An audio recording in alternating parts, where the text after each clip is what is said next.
ውድ ጠለስ ሚዲያ ቤተሰቦችና ታዳሚዎች ሰላም ጤና ይስጥልን። ይህ በጠለስ ሚዲያ ባሳየ ደርቤ የሚቀርበው የህዳር 14 ቀን 2018 ዓ.ም የዘወትር ፕሮግራማችን ነው።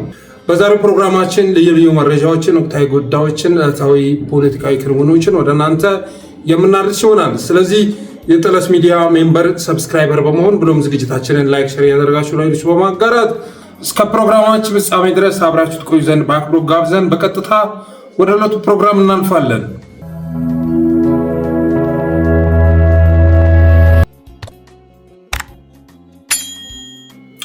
በእውቀቱ ስዩም መርዶን እንደ ብስራት የሚል አንድ ወሳኝ ግጥም አለው። ሌሊቱ ተሽሮ ጀንበር ዳግም ነግሳ አንሶላ መግነዜን በጥሼ ስነሳ አንዲት የሌሊት ወፍ መስኮቴ ላይ ቆማ እንዲህ ትለኛለች በሚያስገርም ዜማ እምባህን ቆጥበው በየጥጓት ዝራው መከረኛው እንጂ አያልቅም መከራው የደነደነ ልብ በብዙ ጥገና በብዙ ስብራት ሲቀበል ይኖራል መርዶን እንደ ብስራት በማለት የጻፈው አንድ ወሳኝ ግጥም አለ። የኢትዮጵያን ወቅታዊ ሁኔታ የሚገልጽ ይህንን ግጥም ማስቀደም ያስፈለገኝ ያለ ምክንያት አይደለም። በትናንትናው ዕለት በኢትዮጵያ ምድር ላይ በርካታ ሕይወት የረገፈበት ቀን ሆኗል። ለምሳሌ ያህል በኦሮሚያ ክልል ምስራቅ አርሲ ዞን ሽርካ ወረዳ ሜታና ሄኔሳ ቀበሌ ህዳር 13 ቀን በተፈጸመ ጥቃት የአንድ ቤተሰብ አባላት የሆኑ 3 ኦርቶዶክሳውያን ሲገደሉ አንድ ደግሞ በሞትና በህይወት መካከል እንደሚገኝ ተገልጿል። እንግዲህ ሽርካ ላይ ከዚህ በፊትም ኦርቶዶክሳውያን ጭፍጨፋ ያስተናገዱበት ቦታ ነው። በትናንትናው ዕለትም የአንድ ቤተሰብ አባላት የሆኑ 3 ተገድለዋል። እሱ ብቻ አይደለም። በቤኒሻንጉል ጉሙዝ ክልል መተከል ዞን ቡለን ወረዳ በኩጂ ቀበሌ ሸኔ በሚል የጫካ ስም የሚጠራው የኦሮሚያ ልዩ ኃይል በፈጸመው ጥቃት ከ56 በላይ አማራዎች፣ ሽናሻዎችና ጉሙዞች ተገድለዋል። ትናንትና ንጋት ላይ በጀመረ ጥቃት ከ56 በላይ አማራዎች፣ አብዛኞቹ አማራዎች ናቸው ቀዮች እየተባሉ የተገደሉት፣ ሽናሻዎችና ጉሙዞች መገደላቸውን የደረሰ መረጃ ያመለክታል።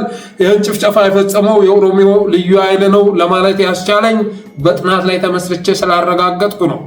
ኦነግ አይደለም። እዚህ ጭፍጨፋ ላይ የተሳተፈው ሸኔ ነው። ሸኔ ማለት ደግሞ የኦነግን ስም ለማጠልሸት የኦሮሞ ነጻነት ሰራዊትን ስም ለማጠልሸት እነ ሽመልስ አብዲሳ እና አብይ አህመድ ያደራጁት ቲም ነው።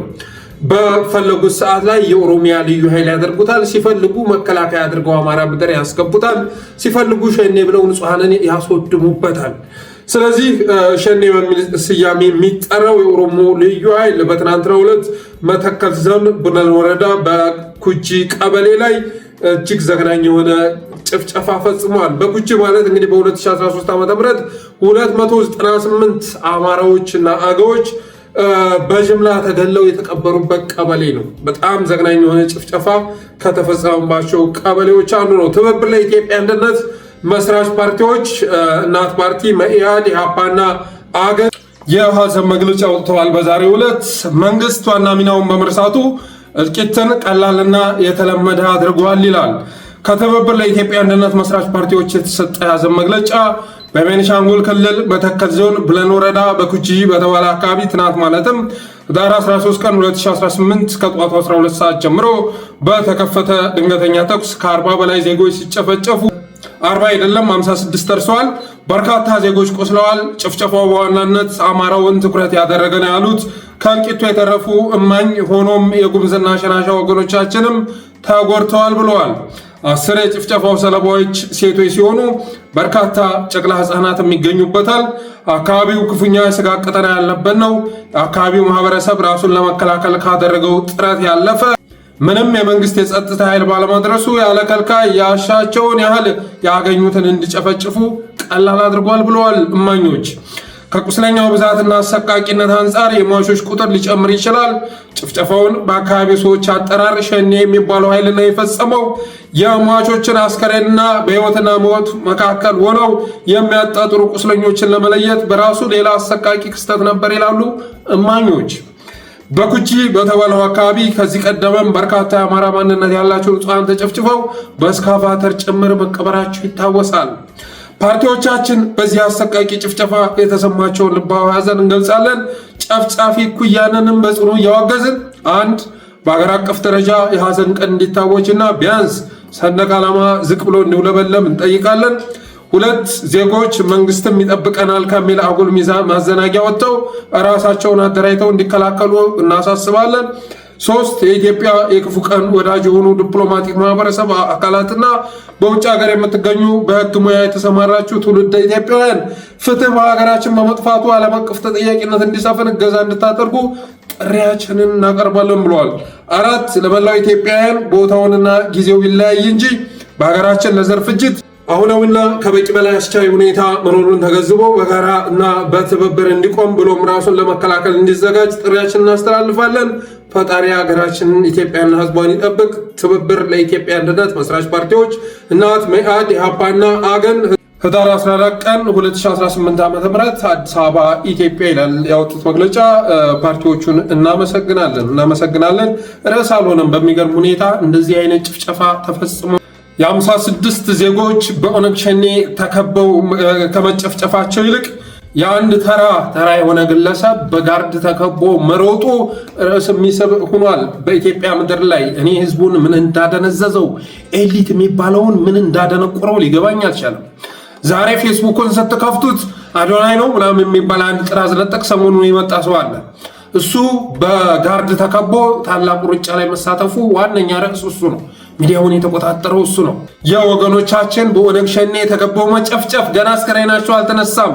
ወደ ሆስፒታል የተወሰዱ ሁሉ እያረፉ ያለበት ሁኔታ ነው ያለው እና ለዚህ ድምፅ ከመሆን ይልቅ ድምፅ መሆን ባይቻል እንኳን ዝም ማለት ሲቻል አዶናይ የሚባል ሰውዬ በጋርድ ተከቦ የሚሮጠው ማን ብሎ ነው ምናምን ዝባዝንኬ እያመጣ ሶሻል ሚዲያውን ያትረከርካል። በጣም ያሳዝናል፣ በጣም ያሳፍራል።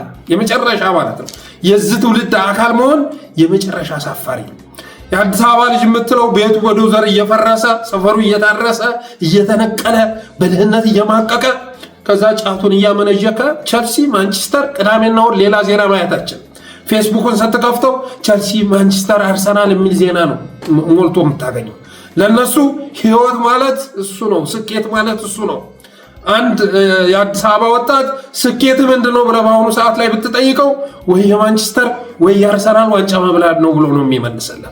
የግል ስኬት የለውም፣ ሀገራዊ ስኬት የለውም። ስኬቱ ምንድነው? የእንግሊዝ ሊግ ላይ የተቀመጠ ነው። እና አሁን የአዲስ አበባ ልጅ ከሱ በላይ መታገል ያለበት የለም ኢትዮጵያ ምድር ላይ። በዲሞግራፊ ለውጥ በምን እየተባለ መከራውን እየበላ ነው።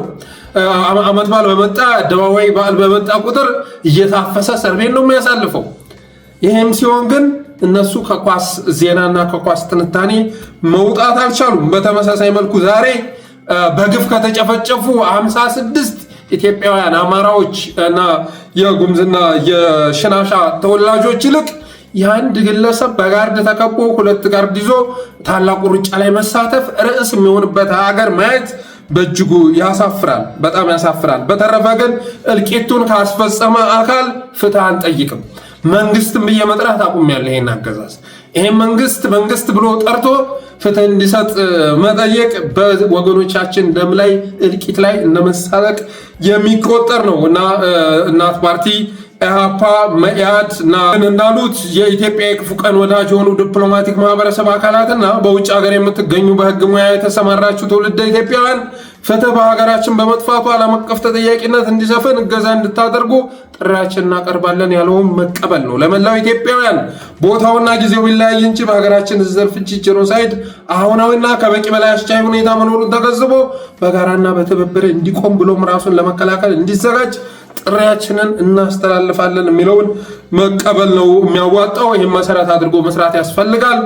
አገዛዙ እንኳን ፍትህ ሊሰጥ ቀርቶ ዜና አላደረጋቸውም። ይምር እንደው በጣም እኮ ነው የሚያሳዝነው። በጣም እዛ ቦታ ላይ አድርጋችሁ ራሳችሁን ስታስቡት ልጆቻችሁን፣ ቤተሰቦቻችሁን ቡለን ወረዳ ላይ አስቀምጣችሁ ስታስቡት ይገርማችኋል። ከየት እንደመጣ የማይታወቅ ታጣቂ በድንገት ወሮ አመድ አድርጓችሁ አጥፍቶት ሰፈሩን ወጥቶ ግን ዜና ሳትሆኑ ስቀሩ አስባችሁታል?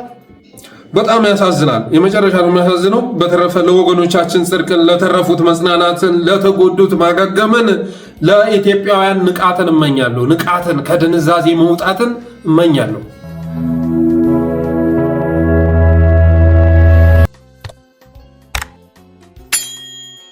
ሁለተኛው ርዕስ የብልጽግና ታጣቂዎች 2 የቡድን መሳሪያና 29 ክላሽ ይዘው ዘውላምባ ክፍለ ጦርን መቀላቀላቸውን ይመለከታል።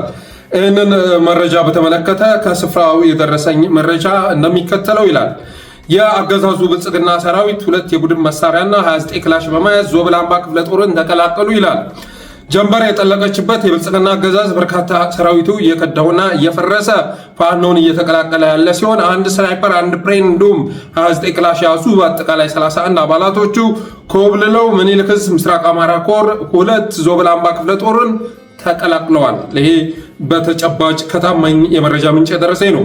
በዚህም 2ቱ የቡድን መሳሪያዎች ብሬንና ስናይፐሩ እንዲሁም 26 ጥቁር ክላሽ እና 3 ስናይፐር በአጠቃላይ 29 ክላሽ ከተሟላ ትጥቅና ተተኳሽ ጋር ዞብላምባ ክፍለ ጦር ገቢ ሆኗል። ክፍለ ጦሩና ሻለቃ አመራሮችም አቀባበል አድርገውላቸዋል ይላል። አሁን ላይ የብልጽግና አገዛዝ ታጣቂ በአጠቃላይ የተሰላቸበት ሁኔታ ነው ያለው። ላለፉት 7 ዓመታት እረፍት አልባ በሆነ ጦርነት ውስጥ ያሳለፈ ነው። በዛ ላይ ሬሽን የሚያቀርብለት አጥቷል። ሬሽን ጠፍቷል። እንኳን ሲገደል ሊቀብሩት፣ ሲቆስል ሊያሳክሙት፣ ሲማረክ ነፃ ሊያወጡት ይቅርና ተማርከው እንኳ ፋኖ አሳክሞ እየተንከባከባቸው እያለ በድሮን እየገደሏቸው ነው። ባለፈው እንግዲህ አንዱን ኮሎኔል ተማርኮ የነበረውን በድሮን አገዛዙ እንደገደለው ተዘግቧል። በጠለስ ሚዲያም መረጃውን አድርሰን ነበር። ስለዚህ አሁን ላይ ታጣቂው በዚህ አገዛዝ ተስፋ እየቆረጠ በመምጣቱ የተነሳ አገዛዙ አንድ ነገር ከመጀመር ባለፈ የመጨረስ ብቃት እንደሌለው ስለተረዱ እየተሸነፈ መሆኑን ስለተገነዘቡ 31 አገዛዙ ታጣቂዎች አሰላለፋቸውን ቀይረው አቋማቸውን ቀይረው ዞብላምባ ክፍለ ጦርን ተቀላቅለዋል። ያለ ሬሽን የሚዋጋ ሰራዊት ሊኖር ስለማይችል ቢያንስ እንኳ ፋኖ ማህበረሰቡ ሬሽን ያቀርብለታል፣ ዳቦም ቂጣም ቢሆን ያቀርብለታል። አገዛዙ ግን ካዘመተ በኋላ ይሙቱ ይኑሩ ክትትል የማያደርግ በመሆኑ የተነሳ ቅንጣት ታክል ዓላማ የሌለው ትግል በመለኮሱ የተነሳ ጦሩ እየከዳው ይገኛል። በነገራችን ላይ እንኳን መከላከያ ተውትና አሁን ዩኒቨርሲቲዎች ላይ እየተለቀቁ ያሉ ቪዲዮዎች ዘግናኝ ናቸው። ጎንደር ዩኒቨርሲቲ የሚበሉት ወጥ ተብሎ ትሪ ላይ ተዘርግቶ ስታወት ይዘገንናቸዋል። አንድ ፓስታ ለ14 ተማሪ ይበቃል ብሎ ብርሃኑ ነጋ መደልደሉን ስትሰሙ ይዘገንናል። አገዛዙ ያለበትን ሁኔታ ትረዳላችሁ። ትምህርት ሚኒስቴር ሚኑ ሲያወጣ 1 ኪሎ ፓስታ ለ14 ተማሪ ብሏል። እንግዲህ 1 ኪሎ ፓስታ ማለት ነው። what እኛ እስከ ባለፈው ዓመት ድረስ እንጠቀም የነበረው 1 ኪሎ ለ6 ነጥብ ምናምን ኦልሞስት ለ7 ሰው። ስለዚህ 1 ለ7 ማድረግም ተቋሙ እስከ የት አምጥቶ ይደጉም አይችልም ማለት 1 ለ14 ብናደርግ ደግሞ በጣም ሊርባችሁ ነው። ስለዚህ ምን ይሻላል? ቢያንስ እንደው ከትምህርት ሚኒስቴርም ትንሽ ዝቅና ከኛም የተወሰነ ከፍና በሚል 1 ለ9 ተማሪ አረጋግጥ 1 ኪሎ ፓስታ። ትምህርት ሚኒስቴር ግን ያስቀመጠልን በደንብ እንድናውቀው 1 ኪሎ ፓስታ ለ14 ተማሪ ነው። ስለዚህ እሱ ምንድነው በጣም ተደጋጋሚ እኛም ከዶክተር ሃይማኖት ጋርም ካያችሁ እየዞርን አይተን በጣም እንዳነሳ አረጋግጥ በቃ በቂ አይደለም። ስለዚህ ኦኬ ይሄ ሌላ ውሳኔ እስኪወስን ድረስ ዛሬ እኮ ፓስታ አልቀረበላችሁ ፓስታ ቀርቧል አልቀ ሶስተኛው ርዕሳችን የአብይ ፕራንክን ይመለከታል። ፕራንክ እንበለው መቼም ሌላ ትርጉም የሚሰጠው ስላልሆነ በፊት አንድ የድሮ ፕራንክ ነበረ። ሜኪንግ ማይ ኤክስ ጀለስ የሚል ማለት ነው።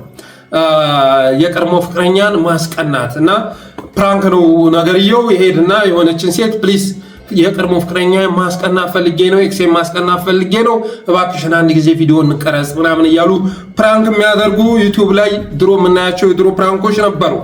ያንን ፕራንክ አሁን ላይ አብይ አህመድ ተግባራዊ እያደረገው ነው። እባክሽን የድሮ ገርል ፍሬንድ ማስቀናት ፈልጌ ነው ቅፍ አድርጊኝና ልክ እንደ ገርል ፍሬንድ አክት አድርጊልኝ የሚሉ ድሮ ፕራንክ የሚያደርጉ ወጣቶች እንደነበሩት ሁሉ አሁን አብይ አህመድ ኢትዮጵያውያንን ፕራንክ ማድረግ ጀምሯል። ሰሞኑን እንግዲህ በተካሄደው ስብሰባ ላይ ደቡብ አፍሪካ ማለት ነው የተለያዩ ሀገራት መሪዎች ጋር ሄዶ እየተለጠፈ ፕሊስ የኢትዮጵያ ሕዝብ በጣም ስለናቀኝ እነሱም ማብሽቅ ፈልጌ ነው እባክዎን አንድ ጊዜ ፎቶ እንነሳ እያለ ሲያስቸግር የከረመ መሰለኝ። የአብይ አህመድ የሰሞኑን ስራ ስመለከት እነዛ ፕራንኮች ናቸው ትዝ ያሉ። ቅንጣት ታክል ዓላማ የላቸውም፣ የዲፕሎማቲክ ሚሽን የላቸውም። ሾው ብቻ ማለት ነው። የኢትዮጵያን ሕዝብ አያችሁ አይደለ? እናንተ ብትልቁኝም እኮ እነሱ ያከብሩኛል፣ እነሱ ይጨብጡኛል፣ እነሱ ያቅፉኛል የሚል መልእክት ከማስተላለፍ ባለፈ ቅንጣት ታክል ዓላማ የሌላቸው ፎቶዎች ሲለቀቅልን ነበር። ጨቅላው እናንተ ብትልቁኝም የብራዚሉ ሉላ ዳሲልቫ ጨብጦኛ አያችሁ አይደል የሚል መልእክት ሲያስተላልፍ ነበረ። ከካፍ ፕሬዝዳንት ከዶክተር ፓትሪስ ሙትሶፒ ጋር መገናኘቴን አያችሁ አይደለ? ከተመድ ዋና ጸሐፊ አንቶኒዮ ጉተሬስ ጋር ከሱ ጋር ቆሜ ያያችሁኝ የሚሉ ትርጉም ያላቸው ፎቶዎችን ሲለቅልን ነበር። ከዩኬው ኬር ስታርመር ጋር ቆሜና ከረባቱን ጨብጬ ያያችሁ አይደለ? አገጩን ለምን አገጩን ሳትይዘው ቀረ?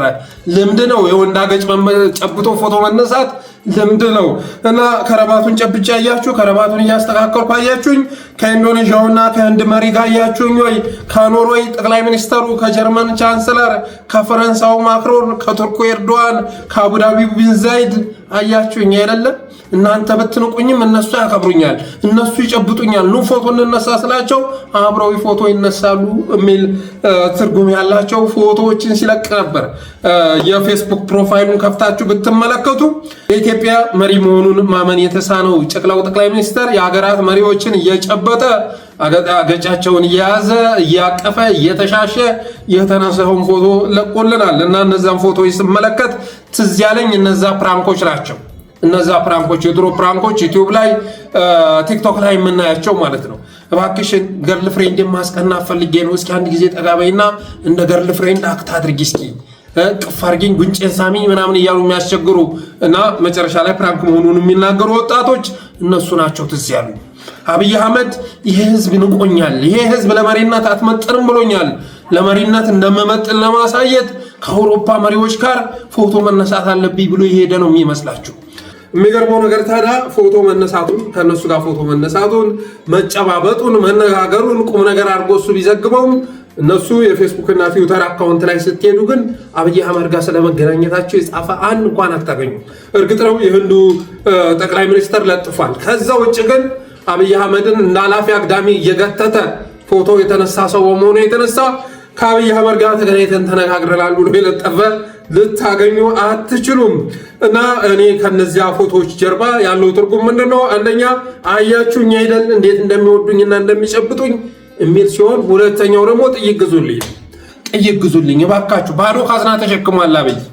ለ14 ተማሪ አንድ ፓስታ የሚያቀርብበት፣ ለወታደሩ ሬሽን ማቅረብ አቅቶታል፣ ለመንግስት ሰራተኛው ደሞዝ መክፈል አቅቶታል። እንደውም ደግሞ መንግስት ሰራተኛውን ቁጥሩን ለመቀነስ ብድብ እያለ ነው።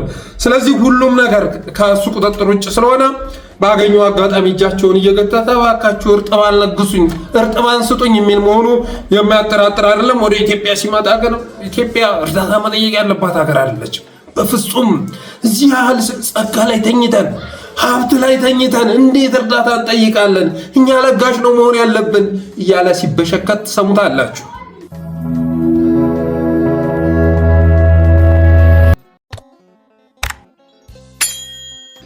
ቀጣዩ ርዕስ የህወሓት ማዕከላዊ ኮሚቴ መግለጫን ይመለከታል። የህወሓት ማዕከላዊ ኮሚቴ መግለጫ አውጥቷል። ከህዳር 8 እስከ 13 2018 ዓ.ም ስብሰባ ካካሄደ በኋላ ድርጅቱ በተሻለ አንድነትና ቁመና ላይ እንደሚገኝ ገምግሟል ብሏል። ሌላው ወልቃይት ላይ ያለው መዋቅር አፍርሶ ተፈናቃዮችን ማስመለስ ይገባል የሚል ትዕዛዝ አስተላልፏል። የፕሪቶሪያውን ስምምነት አገዛዙ ያፈረሰው መሆኑና ወደ ደም አፋሳሽ ኃይለኛ ጦርነት የገባ መሆኑ ይታወቅ ብሏል።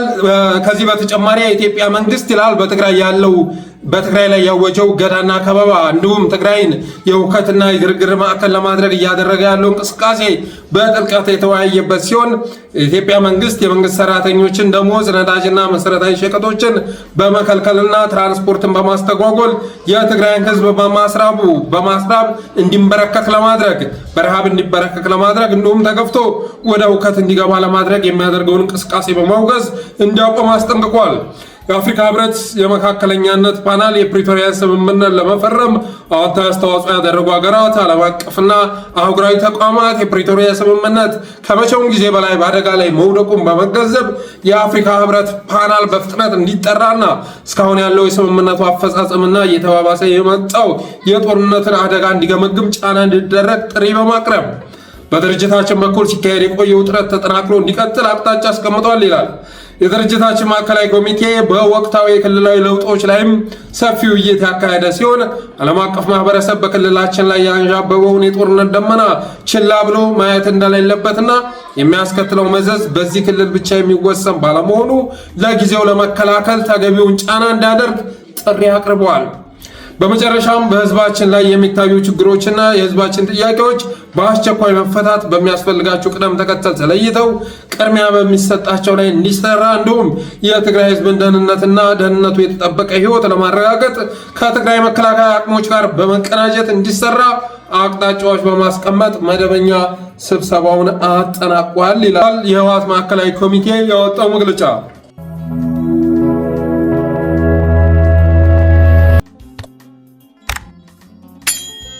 ሌላኛው ርዕስ ኬንያ ፕሬዝዳንት ለሽምግልና ወደ ኤርትራ መላኩ ሲዘገብ ነበር። ዊልያም ሩቶ ለሽምግልና ወደ ኤርትራ መላኩ በአብይ አህመድ ሲዘገብ ነበር ሰሞኑን።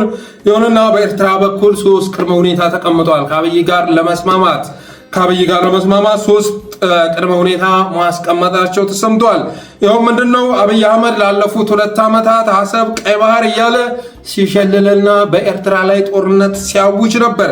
ስለዚህ ያንን ሽለላውን የሚደመስስ ንግግር በአደባባይ ወጥቶ በሚዲያ ወጥቶ መግለጫ መስጠት አለበት፣ ማስተባበል አለበት። የአሰብን የቀይ ባህርን ጉዳይ መተውንና ኤርትራ ላይ ዳግም ወደ ትንኮሳ እንደማይገባ ማረጋገጫ መስጠት አለበት ብለዋል። ሁለተኛ የኤርትራ ተወላጆችን በማስታጠቅ በአፋር በኩል ለማዝመት ሰፊ ስራ እየሰራ ይገኛል። የኤርትራ ተወላጆችን በማስታጠቅ ብርጌድ ንሓመዱ ማለት ነው በአፋር በኩል ለማዝመት ጥረት እያደረገ ስለሆነ እሱም በተጨባጭ እንዲያቆም ጠይቀዋል። በሶስተኝነት በትግራይ ላይ የሚያደርገውን ትንኮሳ ማቆም አለበት ብለዋል። ትግራይ ላይ የሚያደርገው ትንኮሳ፣ ወረራ፣ ጦርነት በቀጣይ ወደ ኤርትራ የሚራዘም ስለሆነ ትግራይ ላይ ምንም አይነት ትንኮሳ ማድረግ የለበትም በማለት 3 ቅድመ ሁኔታዎችን ማስቀመጣቸውን የደረሰ መረጃ ያመለክታል። እርግጥ ነው የብልጽግና የሳይበር ሚሊሻ አሁን በጎግል ማፕ አስገባ ነው አሰብን ወደ ኢትዮጵያ አስገባ ነው ከማለት ባለፈ በፊቱ ድንፋታ እየቀነሰ መጥቷል። አሁን ጽንፈኛው ከማለት በዘለለ ህወሓት ከማለት በዘለለ ኤርትራ ላይ መዛታቸውን ጋብ አድርገውታል። ባህር በር የሚለውን ነገር ለጊዜው አርግቡት ስለተባሉ ትተዋል። እርግጥ ነው አንዳንድ ጊዜ ዶላር በጣም ሲጨምር የሆነ አጀንዳ ሲመጣ ባህር በር የሚለውን ጩኸታቸውን ይዘው ይመጣሉ። ምክንያቱም አሁን ላይ ለነሱ ባህር በር ማለት የሆነ አጀንዳ መጥለፊያ፣ የሆነ ሀሳብ ማጨንገፊያ ርዕስ ነው። እንደዛ ነው እየተጠቀሙበት ያለው። ብልጽግና ባህር በር ሲል አሰብ ሲል ከጀርባ ሊደብቀው የሚሞክረው አጀንዳ ሲኖር ነው ይህንን ሀሳብ እያመጣው ያለው። ከዛ ባለፈ ግን አሁን ላይ አሰብ ማለቱ በተወሰነ መልኩ ጋብ ያለበት ሁኔታ ተፈጥሯል። በመጨረሻም የደብረ ብርሃን ዩኒቨርሲቲ የድረሱልኝ ጥሪን ይመለከታል። የደብረ ብርሃን ዩኒቨርሲቲ ተማሪዎች አገዛዙ ፌዴራል ፖሊስን አድማ በታኝ አስገብቶ ከፍተኛ የሆነ ድብደባ እየፈጸመብን ይገኛል። ከሰሞኑ እንግዲህ በተለያዩ ዩኒቨርሲቲዎች ሲቀነቀን የነበረውን አጀንዳ በመደገፍ ተቃውሟቸውን ለማሰማት ሞክረው ነበር። ራበን የሚልም ጥያቄ አላቸው እና ያንንም ጥያቄያቸውን እንዳያቀርቡ ፌዴራል ፖሊስ አስገብቶ ከፍተኛ የሆነ ድብደባ እየፈጸመባቸው እንደሚገኝና ድምፅ እንድንሆናቸው ለጠለስ ሚዲያ በላኩት መረጃ ጠይቀዋል። በነገራችን ላይ አገዛዙ በዩኒቨርሲቲዎች አካባቢ ሰሞኑን ብልጭ ብሎ የነበረው አመፅ ወደ አንደኛና ሁለተኛ ደረጃ ትምህርት ቤቶች ሊሻገር ይችላል በሚል ስጋት እየተናጠ ይገኛል። የዩኒቨርሲቲዎች አመፅ ወደ አንደኛና ሁለተኛ ደረጃ ትምህርት ቤቶች መግባት ከቻለ በፍጹም ሊቆጣጠረው አልችልም በሚል አስተሳሰብ አንደኛና ሁለተኛ ደረጃ ትምህርት ቤቶች ላይ ደህንነቶችን አሰማርቶ የክትትል ስራ እየሰራ መሆኑን የደረሰ መረጃ ያመለክታል። በተረፈ በነ ሪዮት አለሙ በነ ታማኝ በየነ የሚመራው ኢትዮጵያኒስት ካምፕ አሁን ላይ ምን እየሰራ ነው፣ ምን እያደረገ ነው በሚል ርዕስ ጉዳይ አንድ ፕሮግራም ይዤ መጥቼ ነበር። ግን ከዚህ ጋር አብሮ ለማካተት ፕሮግራሙ ረጅም ስለሆነ ራሱን አስችዬ የመመጣበት ይሆናል። ሪዮት ከአቶ ልደቱ አያሌው ጋር ያደረገችውን ቃለ መጠይቅ አይቼ በዛ ጉዳይ ላይ መረጃ ለማሰባሰብ ስሞክርም ራሱ ቃለ መጠይቁ ራሱ ብዙ ነገር ለማለት የሚያስችል በመሆኑ የተነሳ ራሱን አንድ ርዕስ አስችዬ የምመለስበት ይሆናል። በተረፈ የዛሬ ፕሮግራማችን ይህን ይመስል ነበር። የጠለስ ሚዲያ ሜምበር ሰብስክራይበር በመሆን ስቲከሮችን በማበርከት ብሎም ዝግጅታችንን ላይክ፣ ሸር እያደረጋችሁ ለሌሎች በማጋራት ጠለስ ሚዲያን አበረታቱ ብለን የዛሬውን ዝግጅታችንን እንቋጫለን። እናመሰግናለን።